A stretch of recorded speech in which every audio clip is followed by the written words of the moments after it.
Assalamualaikum warahmatullahi wabarakatuh. Abda'u bismillahi musta'ina radin bihi mudabbiran mu'ina walhamdulillahi kama hadana ila sabilil haqqi wajtabana ahmaduhu subhanahu wa ashkuruh wa min masawi amali astaghfiruh wa asta'inuhu ala nailir ridha wa astamiddu lutfahu fima qada wa ba'd fa inni bil yaqini ashhad syahadatal ikhlasi alla yu'bad bil haqqi ma'luhun siwar rahmani man jalla an aibin wa anuksani wa anna khaira khalqihi muhammada man ja'ana bil bayyinati wal huda rasuluhu ila jami'il khalqi bin nuri wal huda wa dinil haqqi Shalla alaihi rabbuna wa majjada wal ali was sahbi wa man sarmada. Sahabat gemah Islam rahimani wa rahimakumullah. Melanjutkan pembahasan yang tertunda pada pertemuan sebelumnya, masih dari Kutaib yang mulia, 92 cara mudah membiasakan anak kita untuk salat berjamaah di masjid. Sahabat gemah Islam rahimani wa rahimakumullah. Anak adalah merupakan amanah, merupakan karunia Allah Subhanahu wa taala agar kita mendidiknya. Dan di antara anak-anak yang mungkin di antara anak kita, tetangga, atau yang lainnya, Allah berikan taufik untuk mudah melaksanakan sholat berjamaah di masjid. Kalaupun mungkin sesekali diingatkan, dengan sekadar mengingatkan, anak langsung respon. Dan itu merupakan karunia besar dari Allah Subhanahu wa taala yang diberikan kepada hamba-Nya. Akan tetapi tidak semua orang memiliki anak seperti itu. Terkadang harus nego dulu, terkadang harus membujuk dulu, harus merayu dulu. Bahkan mungkin sesekali suara kita kenceng. Tiada lain agar anak perhatian terhadap sholat. Oleh karena itu, kami mengingatkan kepada diri kami, kepada semuanya, maka kita senantiasa beristi'anah kepada Allah Subhanahu wa taala, meminta pertolongan kepada Allah Subhanahu wa taala agar dimudahkan mendidik anak, terutama membiasakan mereka untuk sholat di masjid. Kemudian kita ikhtiar berdoa kepada Allah Subhanahu wa taala. Dan di antara ikhtiar yang mesti kita perhatikan di antaranya Kutaib yang mulia ini, yaitu 92 cara mudah membiasakan anak untuk salat berjamaah di masjid. Kita telah membahas kurang lebih 42 poin.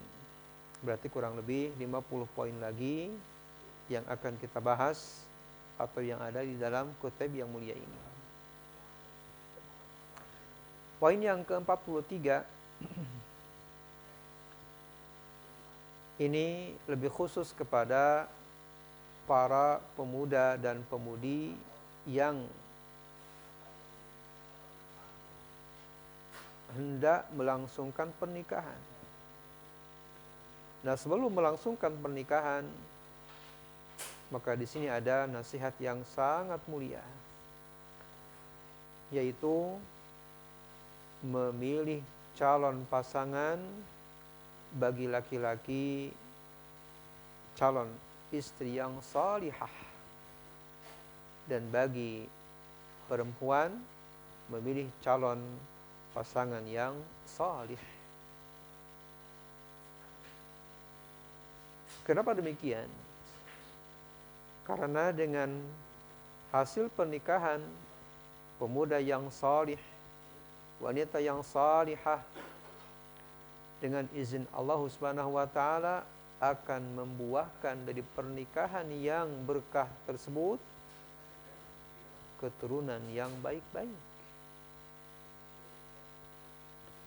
Maka oleh karena itu, ini pesan wasiat kepada para pemuda dan pemudi, pikirkan dalam membiasakan sholat atau bayangkan dalam membiasakan anak sholat,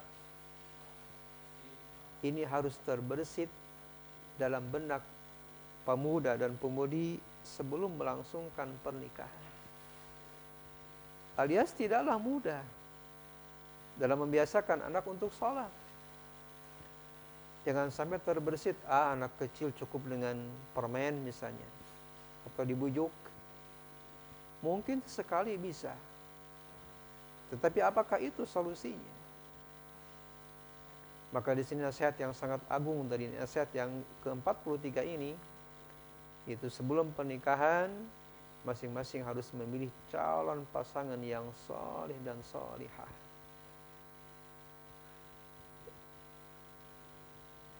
Sahabat gemah Islam rahimani wa rahimakumullah. Poin yang ke-44. Istighlalul istima'at al-ailah li'adai salati jama'atan. Memanfaatkan momen-momen tertentu di saat berkumpul dengan keluarga untuk salat berjamaah. Yang dimaksud mungkin di sini salat sunnah. Misal salat tarawih. Terkadang mungkin keluarga kumpul. Maka tidak mengapa salat sunnah tarawih dilaksanakan bersama-sama dengan keluarga. Atau misalnya sesekali, karena ada berpendapat di antara para ulama bahwa hukum salat berjamaah di masjid adalah fardu sunnah muakkadah. Maka sekali di momen di mana keluarga pada kumpul dilaksanakan salat berjamaah. Walaupun tentunya yang paling afdal, dan ini untuk menghindari perbedaan pendapat para ulama, di antaranya ada yang mewajibkan salat berjamaah di masjid, maka ajak keluarga untuk salat di masjid berjamaah.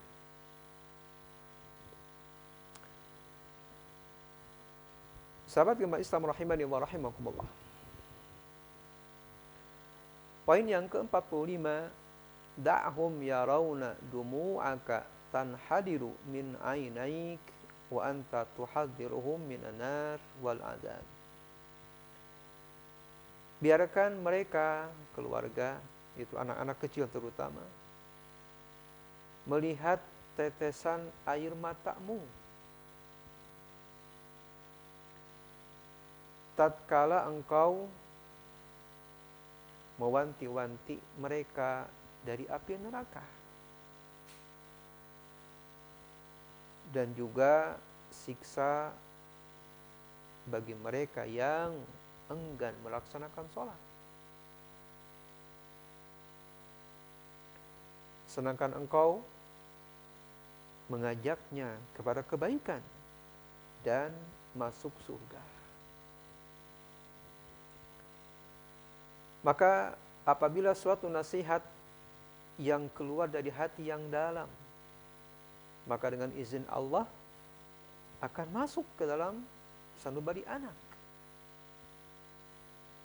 Dengan demikian maka anak akan merasakan betapa tulusnya ajakan seorang ayah kepada anaknya untuk melaksanakan sholat. Dan ini akan sangat mempengaruhi hati anak. Jadi tatkala kita sedih atau menangis, bukan hanya urusan dunia, anak mungkin gak ada, atau misalnya kita kehilangan, kita sedih bahkan nangis. Kita pun di sini nangis, mengajak anak untuk sholat berjamaah di masjid.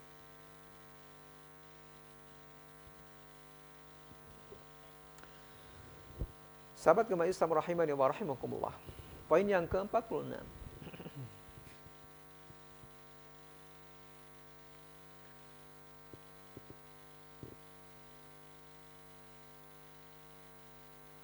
Adanya saling kerjasama atau bantu-membantu di waktu-waktu tertentu. Pada dasarnya bahwa ibu yang sering interaksi dengan anak. Maka di sini ibu berperan sangat penting di keluarga untuk membiasakan anak sholat berjamaah. Di mana anak mungkin berangkat pagi ke sekolah, kalau mungkin sekolahnya full day, mungkin pulang menjelang asar atau pada asar. Sementara ayahnya atau orang bapaknya masih di luar, belum pulang kerja. Kemungkinan pulangnya malam, atau misalnya ngelembur, dan lain sebagainya. Maka di sini, ibulah yang sangat berperan untuk mengingatkan anak agar terbiasa melaksanakan sholat berjamaah di masjid. Akan tetapi, seorang bapak tidaklah menganggap remeh, biarkan aja ada ibu. Maka di sini perlu peran bapak juga, karena ibu mungkin ada gangguan bulanan, misalnya ada haid, atau mungkin setelah melahirkan keluar darah nifas, yang mana bagi perempuan yang mengalami haid dan nifas, maka haram baginya sholat. Nah biasanya perempuan ketika haid atau nifas, ia pun lupa atau mungkin tidak mengingatkan anaknya untuk sholat. Nah maka di momen seperti ini, di mana ibu atau uminya sedang haid atau nifas, maka dibutuhkan peran lain dari sosok keluarga mengingatkannya sholat, yaitu bapak. Maka di sini saling bergantian. Ibunya mungkin lupa, atau misalnya lalai, atau sibuk. Maka bapaklah berperan menggantikan peran ibu. Karena sebagian kondisi ibu-ibu tatkala sedang nifas atau haid, ia lupa memerintahkan anaknya untuk sholat. Dan mungkin anak bertanya, ibu juga enggak sholat, kenapa nyuruh saya? Walaupun sebagian mungkin anak paham bahwa wanita yang haid dan nifas haram baginya sholat. Maka di sini ibu pun bisa mengajarkan kepada anak, terutama laki-laki, bahwa perempuan akan mengalami haid atau nifas setelah melahirkan, maka tidak wajib baginya, bahkan haram hukumnya melaksanakan sholat. Sedangkan laki-laki tidak akan terkena yang namanya haid atau nifas, maka selamanya wajib hukumnya sholat berjamaah di masjid. Maka seorang bapak tatkala melihat kondisi istrinya sedang haid atau nifas, maka tanggung jawab besar di hadapan Allah Subhanahu wa taala mengingatkan anaknya untuk sholat, mengajak anaknya membiasakan sholat berjamaah di masjid.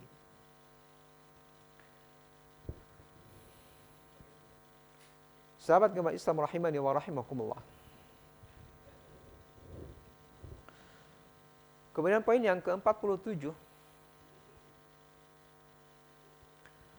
peran keluarga di sini tidak dikhususkan bagi bapak, apalagi ibu, semuanya.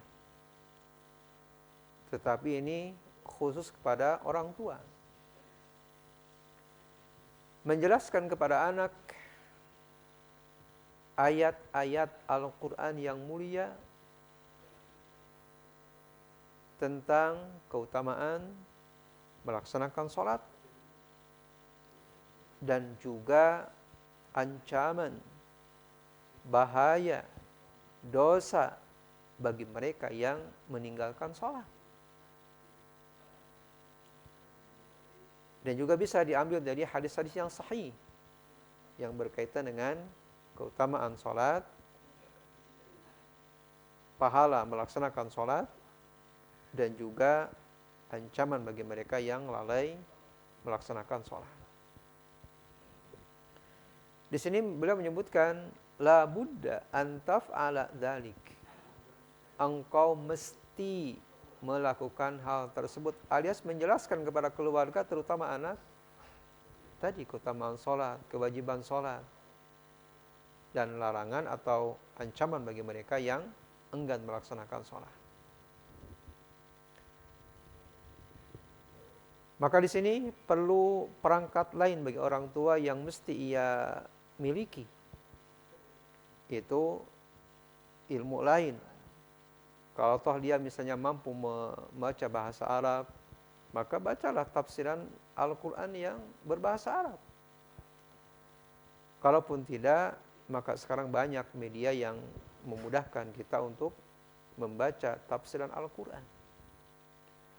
Di sini mu'alif merekomendasikan untuk menjelaskan hal tersebut dari tafsir yang ringkas, yaitu tafsir Al-Karimil Manan fi Tafsiri Kalamir Rahman, Syekh Sa'di rahimahullah. Kenapa? Karena tafsirnya ringkas. Jadi sangat sederhana bagi kita untuk menjelaskan keutamaan atau ancaman bagi mereka yang enggan melaksanakan sholat.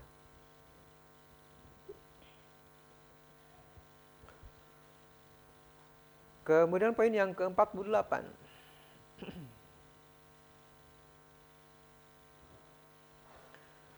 Memuji anak yang tidak berlebihan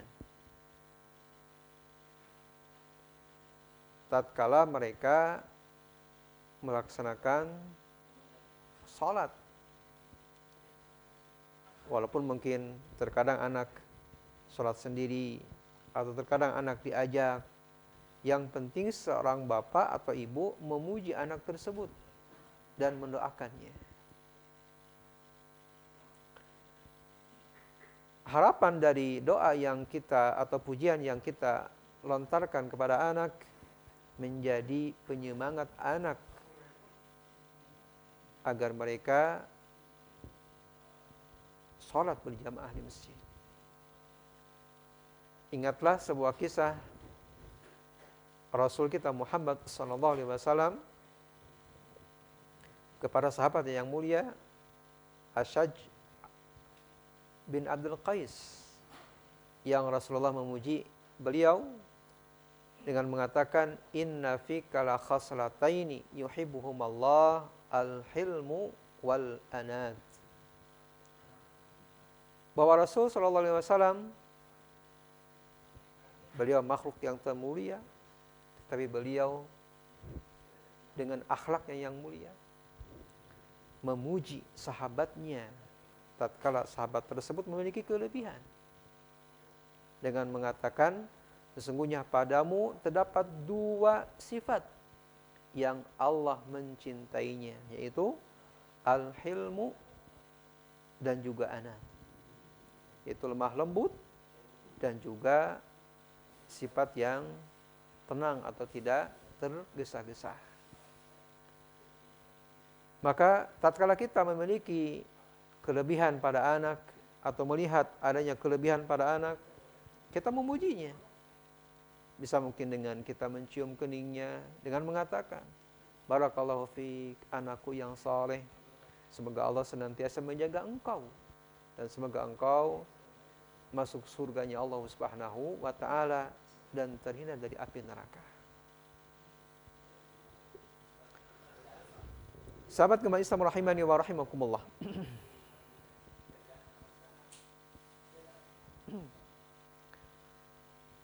Poin yang ke-49, ihris fi kulli waqtin ala an tuqarina li auladika baina na'imil jannah wa na'imid dunya. Senantiasa bersemangat kapanpun dan dimanapun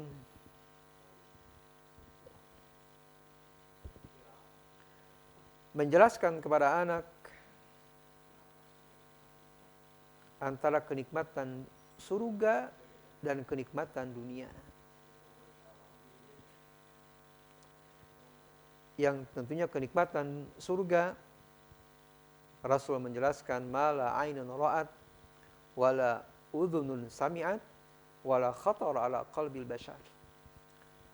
Bahwa kenikmatan surga yang tak terhingga, sehingga kenikmatannya belum pernah terdengar oleh telinga, belum pernah terlihat oleh kasat mata, dan belum terbersit dalam pikiran. Pertanda bahwa surga tidak ada tandingannya. Lain halnya dengan kenikmatan dunia yang semuanya akan selesai, akan kita tinggalkan. Maka yang mesti kita kejar adalah kenikmatan surga yang abadi. Sehingga dengan penjelasan demikian, hati anak menjadi terpaut, menjadi tertarik dengan kebahagiaan yang kekal, sehingga mereka mau melaksanakan sholat berjamaah.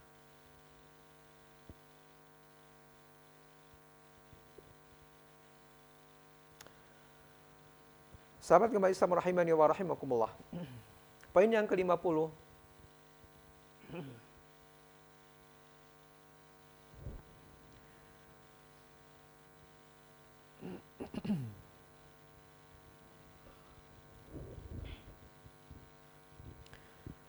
Meminta kepada anak untuk melaksanakan sholat tepat pada waktunya. Jadi setiap kita, orang tua, terutama bapak, hendak melaksanakan sholat, minta kepada anak agar sholat tepat waktunya.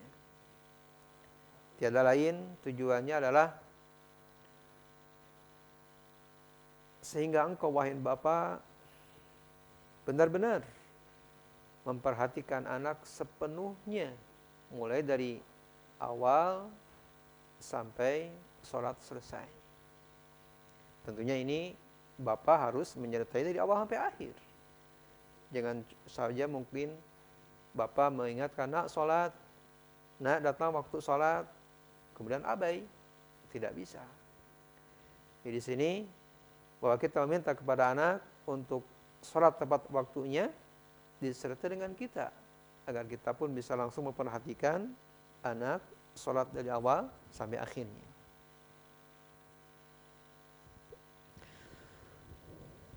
Poin yang ke-51,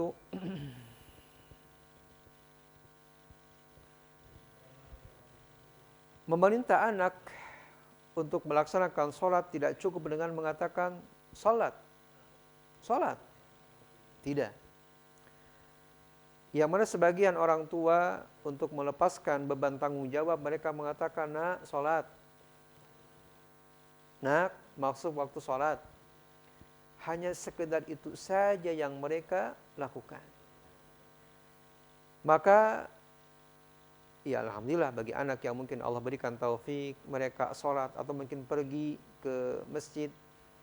Tetapi pertanyaan, apakah betul anak itu dari rumah keluar menuju masjid sampai ke masjid?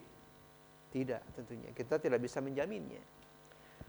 Nah, maka di sini bahwa orang tua tidak cukup mengatakan nak sholat, cukup saja sampai di sana. Tidak. Orang tua selain mengingatkan untuk mengingatkan waktu sholat, mengingatkan agar anak sholat, ini yang pertama, orang tua jangan merasa bosan. Kemudian setelah itu, orang tua harus bisa membeli hati anak Karena tidak sedikit mungkin anak bertanya, ayah atau abi, kenapa nyuruh saya sholat terus? Gitu ya. Karena menurut anak, sholat itu capek. Ya, betul capek. Yang akan mungkin anak yang masih berpikir terbatas. Orang tua, orang dewasa pun mungkin akan merasa lelah dengan sholat.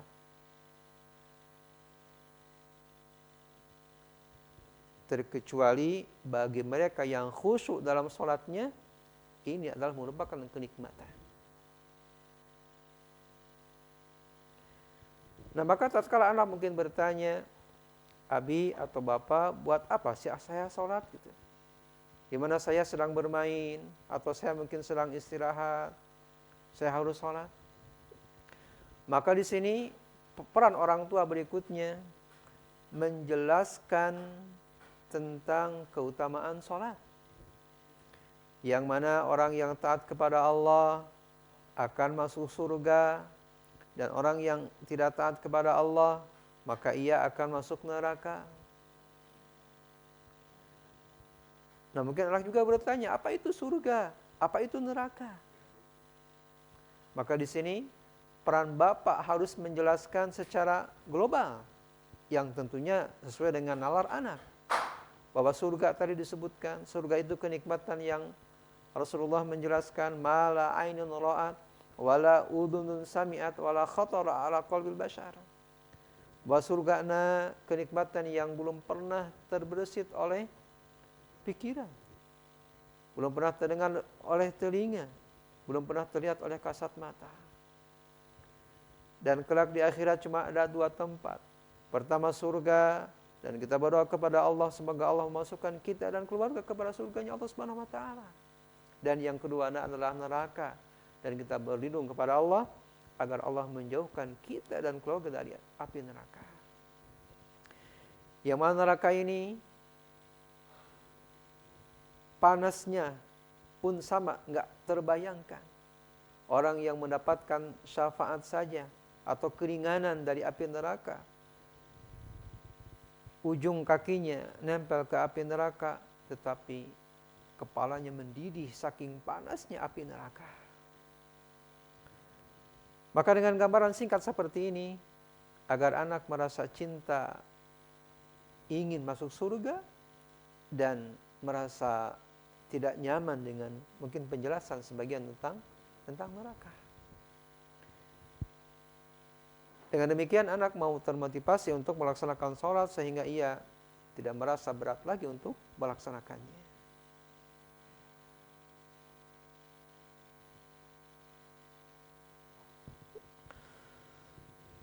Kaum muslimin rahimani wa rahimakumullah. Poin yang ke-52, berbicara kepada anak dengan bahasa yang halus, bahasa dengan kasih sayang. Berarti di sini nggak boleh yang namanya orang tua membentak, keras, memukul, enggak. Di sini orang tua mesti berbicara dengan anak pembicaraan yang halus, yang menyentuh hati. Di antara ucapan yang halus, di antaranya ana uhibbuka katsiran wa akhafu 'alaika minan nar. Wahai nak, aku bapakmu mencintaimu atau sangat mencintaimu, dan aku merasa takut padamu dari api neraka. Lan tajida man yansahu laka misli fa anta qit'atun min kabidi. Nah, engkau tidak akan mendapatkan orang yang menasehatimu seperti aku. Kenapa?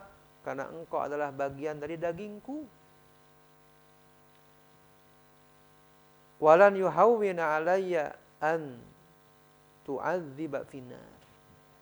Tidak ada yang merasa aku paling hina bagiku apabila engkau diazab di neraka. Ana uriduka fil jannah ma'i insyaallah walan atrukaka abadan litakuna hataba jahannam. Nah, Aku sangat menginginkanmu di surga bersamaku dengan izin Allah Subhanahu wa taala. Dan aku tidak akan meninggalkanmu selama-lamanya. Engkau menjadi suluhnya api neraka. Ini mungkin ucapan lembut yang mendalam yang keluar dari sanubari orang tua.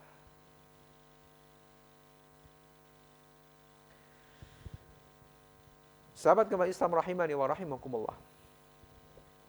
Poin yang ke-53,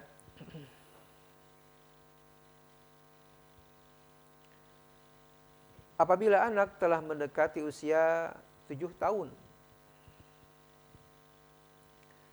maka ingatkan anak tersebut dengan dekatnya janji perintah sholat. Yang mana Rasul bersabda, muru auladakum bis salati wa huwa sab'un wadribuhu fil ashr. Nah, sebentar lagi engkau harus sudah sholat. Yang Rasulullah memerintahkanmu untuk membiasakan sholat dari usia 7 tahun dan memukulnya apabila usia 10 tahun belum mau sholat. Nah, engkau sekarang udah mau 7 tahun atau udah 7 tahun. Maka sebentar lagi harus sholat. Hukumnya wajib. Maka persiapkanlah dirimu sebelum perintah itu datang.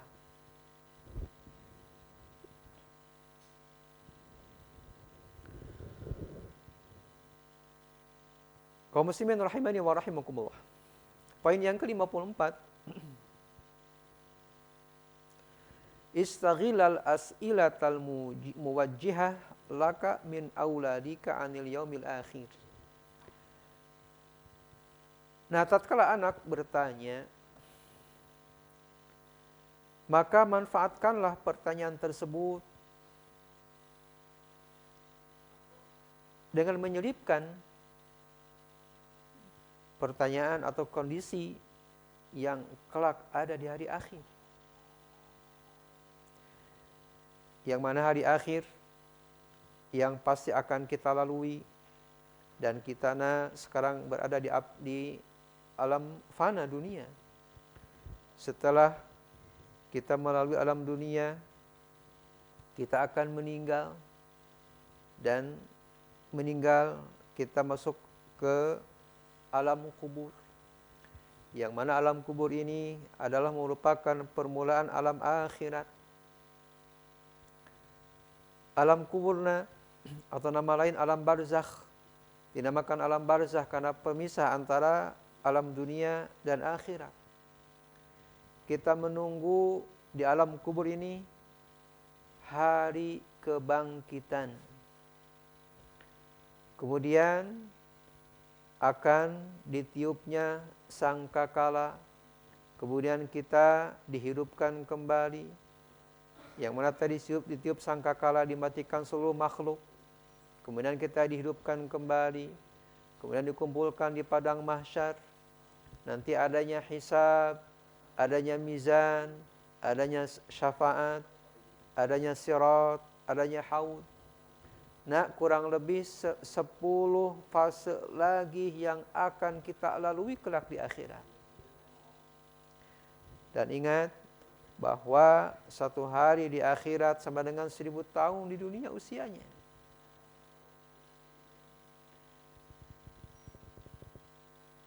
Maka orang yang melaksanakan sholat akan mendapatkan kebahagiaan dan akan mendapatkan keselamatan di hari tersebut, di hari akhirat. Maka oleh karena itu, jagalah sholat dari sekarang.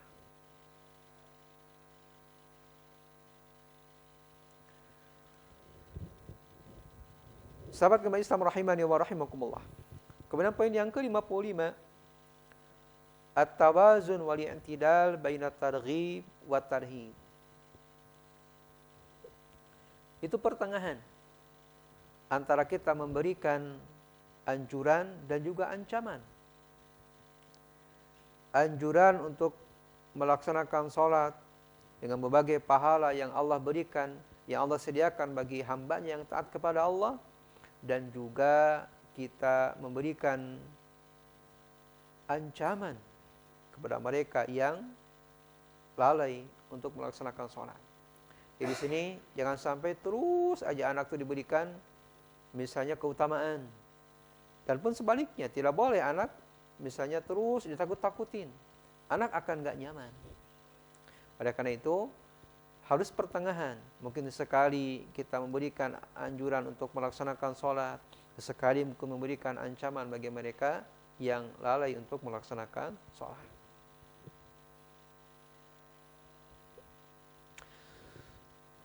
Kaum muslimin rahimani wa rahimakumullah. Poin yang ke-56. Yajibu an nusbigha hayatina wa hayata auladina sibghata rabbaniyah. Wajib kepada orang tua, terutama bapak, mewarnai kehidupan kita dan kehidupan anak-anak kita dengan satu warna, yaitu ketaatan kepada Allah Subhanahu wa taala. Maka ini sangat cocok pada poin sebelumnya, yaitu poin yang ke-50 yang ke-43. Yang mana sebelum melangsungkan pernikahan, orang tua harus atau calon pasangan harus memilih pasangan yang saleh dan salihah. Maka tatkala sudah berlangsung pernikahan, dikaruniai anak, maka di sini orang tua harus mewarnai kehidupan keluarga dengan ketaatan kepada Allah. Apabila sudah terbentuk sebelum pernikahan, calon istri taat kepada Allah, pun sama suami taat kepada Allah, maka tidaklah susah mewarnai kehidupan yang penuh dengan ketaatan kepada Allah Subhanahu wa taala.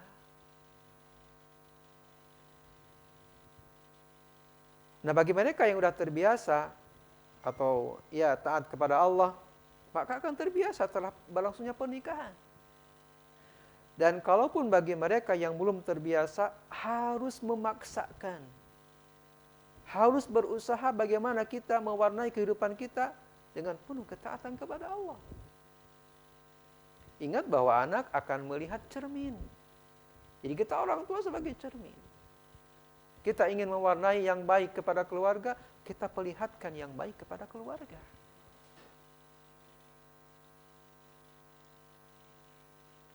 Maka di sini orang tua harus menanamkan pada jiwa-jiwa mereka sejak anak kecil al-iman, iman kepada Allah.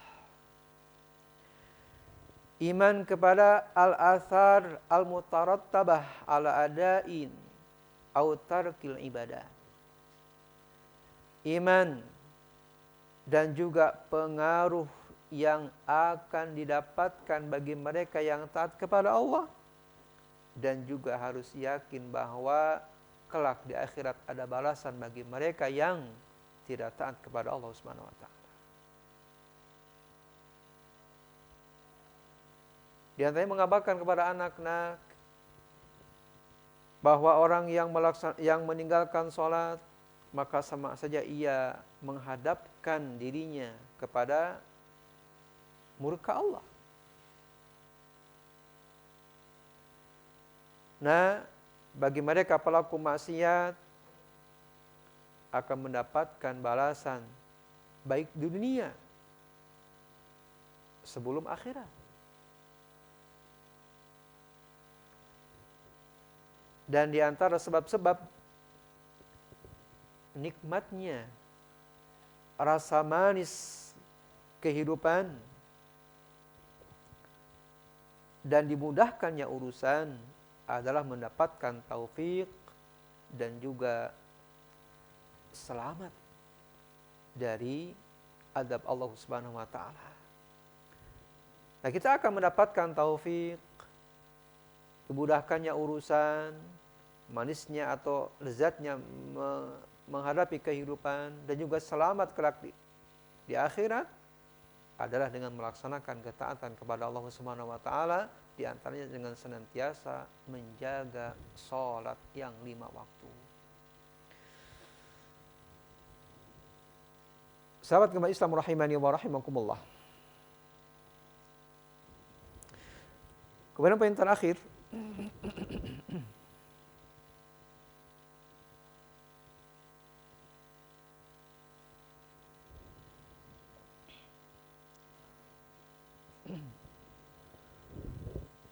mengajak kepada anak untuk bersyukur kepada nikmat Allah Subhanahu wa taala. Mungkin anak belum paham apa makna syukur. Di sini orang tua harus mampu menjelaskan bahwa di antara ketaatan yang kita lakukan kepada Allah, di antaranya salat, adalah kita memperlihatkan kepada Allah bentuk syukur kepada Allah. Di mana kita alhamdulillah hidup nyaman, tidak ada huru-hara, tidak ada peperangan. Sementara di negeri lain terjadinya huru-hara peperangan, sehingga mengakibatkan sholatnya tidak khusyuk, tidak nyaman, seperti halnya kita sekarang. Atau misalnya, alhamdulillah, abi atau bapak atau umi atau ibu masih ada. Tidak sedikit anak atau tetangga kita yang orang tuanya kehilangan, meninggal duluan, atau misalnya bercerai atau jauh, dan lain sebagainya. Atau misalnya alhamdulillah Allah memberikan kepada kita rezeki, kenikmatan, sehat. Tidak sedikit anak yang sakit atau orang tuanya yang sakit. Maka merupakan bentuk syukur kepada Allah Subhanahu wa taala adalah taat melaksanakan sholat. Dan kita berdoa kepada Allah, semoga Allah senantiasa mendawamkan kenikmatan yang kita rasakan sekarang ini. Sahabat gemar Islam rahimani wa rahimakumullah, mungkin itu saja yang dapat kami sampaikan, kurang lebih dari 42 poin, sekarang poin yang ke-57. Berarti berapa poin ya? Lebih mungkin 14 ya, 15 poin ya. Mudah-mudahan yang disampaikan bermanfaat, khusus bagi diri kami, umum bagi semuanya. Barakallahu fikum.